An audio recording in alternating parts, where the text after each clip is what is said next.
আমরা জিপিএ প্লাসের কথা বলবো না, আমরা বলবো কে কি শিখেছো। আমাদের দেশে শিক্ষা ব্যবস্থার ব্যাপক পরিবর্তনের প্রয়োজন রয়েছে। প্রধানমন্ত্রী প্রায়োরিটি হচ্ছে তিনটি বিষয়ে, প্রথমটি শিক্ষা, দ্বিতীয়টি শিক্ষা, তৃতীয়টি শিক্ষা। এই দায়িত্ব আমাকে সুচারুভাবে পালন করতে হবে। আমরা এমন এক প্রধানমন্ত্রী পেয়েছি যিনি সব সময় সকল জায়গায় সকলকে সমান অধিকার দিয়ে সমানভাবে চিন্তা করেন, মানুষকে মানুষ হিসেবে ভাবেন, দরিদ্র ধনী রাজনীতিবিদ কাউকে কোনো ভেদাভেদ করেন না। মনে পড়ে ইতিহাসে 1979 সালে শহীদ রাষ্ট্রপতি জিয়াউর রহমান, আমি যখন ঢাকা বিশ্ববিদ্যালয়ের ছাত্র ছিলাম তখন তিনি গিয়েছিলেন টিএসসিতে। আর তারপর গতকাল দেখেছো তোমরা কিভাবে আমাদের এই প্রধানমন্ত্রী তারেক রহমান সাহেব হেঁটে সিনেট ভবন থেকে কলা ভবনে চলে আসলেন ছাত্রছাত্রীদের সাথে ইন্টারাকশন করতে। দেখেছো কালকে টেলিভিশনে? এই অসাধারণ ভাবে সাধারণ মানুষের সাথে মেশা, সাধারণ মানুষের অনুভূতিকে পর্যালোচনা করে এগিয়ে যাওয়া এই প্রধানমন্ত্রী আমরা পেয়েছি। এবং সেই প্রধানমন্ত্রী প্রায়োরিটি হচ্ছে তিনটি বিষয়ে, প্রথমটি শিক্ষা, দ্বিতীয়টি শিক্ষা, তৃতীয়টি শিক্ষা। আর তোমরা সেই শিক্ষার্থী, তোমরা যেমনি গর্ব করো আমি তেমনি গর্ব করছি। তেলের ভোগান্তিতে ক্লান্ত? এখনই কিনুন রাইডো, এক চার্জে চলুন 100 কিলোমিটার পর্যন্ত। আমি ওনার শিক্ষামন্ত্রী হয়েছি, এই দায়িত্ব আমাকে সুচারুভাবে পালন করতে হবে। এটি আমাকে ইমানি ভাবে পালন করতে হবে, ইবাদতের মতো পালন করতে হবে, যেন এই দেশের শিক্ষা ব্যবস্থার পরিবর্তনের বিশ্বের মানচিত্রে তোমাদেরকে নিয়ে আমরা একটি উদাহরণ সৃষ্টি করতে পারি। বক্তব্য আর দীর্ঘায়িত করি না, পিচিং অনেক করে ফেললাম। তোমাদের কি কারোর কিছু বলার আছে নাকি? দেখি একজন দাঁড়িয়ে বলো। শোনা, আমরা কিন্তু আজকে তোমাদের পরীক্ষার বিষয়ে একটি মিটিং এ বসবো।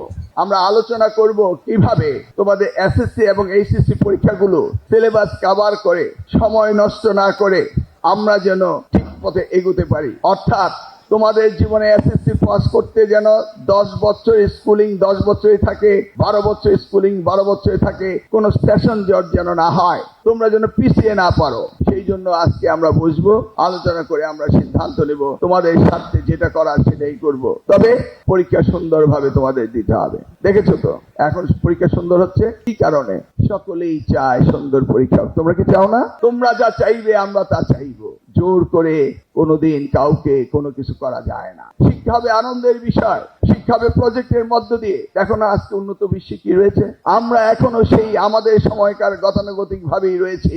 চাপিয়ে দেওয়া পাঠ্যপুস্তক, কোনো প্রজেক্ট নেই, এবং শুধু জিপিএ প্লাস পেলেই অভিভাবকরা সন্তুষ্ট হন, কিন্তু একবারও ভেবে দেখছেন না তোমরা কি শিখছো, কি শিখতে পারোনি। আমরা জিপিএ প্লাসের কথা বলবো না, আমরা বলবো কে কি শিখেছো সেটা আমরা জানতে চাই। আমাদের দেশে শিক্ষা ব্যবস্থার ব্যাপক পরিবর্তনের প্রয়োজন রয়েছে।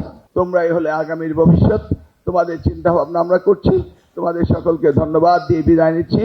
এই প্রোগ্রামটি তোমাদের এই স্কুলে অনেক সাশ্রয় সাধন করবে এবং বর্তমান সরকারের প্ল্যান রয়েছে 2030-এর মধ্যে 2000 মেগাওয়াট সোলার এনার্জির বিদ্যুৎ উৎপাদন করতে হবে। এতে যেমনি ভাবে আমরা সাশ্রয় পাবো তেমনি ভাবে আমাদের পরনির্ভরশীলতা কমে যাবে। এবার দেখেছো তো তেল ক্রাইসিস হয়েছে, যুদ্ধ লেগেছে মিডল ইস্টে, আমাদের এখানে তেলের অভাব পড়েছে। এইভাবে আমরা যেন পরনির্ভরশীল না জানি থাকি, আমরা আত্মনির্ভরশীল জাতি হিসাবে যেন নিজেদেরকে প্রতিষ্ঠিত করতে পারি, সেই জন্য এইভাবে মাননীয় প্রধানমন্ত্রীর নির্দেশ সারা বাংলাদেশে by the end of 2030 solar এনার্জিতে ন্যূনতম পক্ষে 2000 মেগাওয়াট আমাদের উৎপাদন করতে হবে। ওপেক্স পদ্ধতিতে এই যাত্রা শুরু হয়েছে তোমাদের মডেল স্কুল থেকে, এবং সারা বাংলাদেশের প্রত্যেকটি স্কুল কলেজে আমরা সোলার এনার্জি দিয়ে কাজ করব এবং পরনির্ভরশীলতা আমরা কমাবো। এই জন্য এই প্রোগ্রামটি আয়োজন করেছে। This company is the opening batsman in this sector, in the education sector. আমরা চাইবো আরো অনেক কোম্পানি আসবে, তারাও সকলকে এই বিষয়ে সাহায্য করবে এবং নিজস্ব এন্টারপ্রেনারশিপ ডেভেলপ করবে। এবং সেই নির্দেশ মাননীয় প্রধানমন্ত্রী দিয়েছেন। সোলার এনার্জির প্যানেল হতে শুরু করে যে ইকুইপমেন্ট হবে সেটাও বাংলাদেশের মাটি দিয়েই তৈরি হতে হবে, সেই নির্দেশনাও তিনি দিয়েছেন। আমি আর বক্তব্য বাড়াচ্ছি না, সকলের কাছে আমার আশা রইল আমাদের সকলকে আনন্দমুখর ভবিষ্যৎ দেওয়ার জন্য তোমাদের দিকে আমরা তাকিয়ে রইলাম।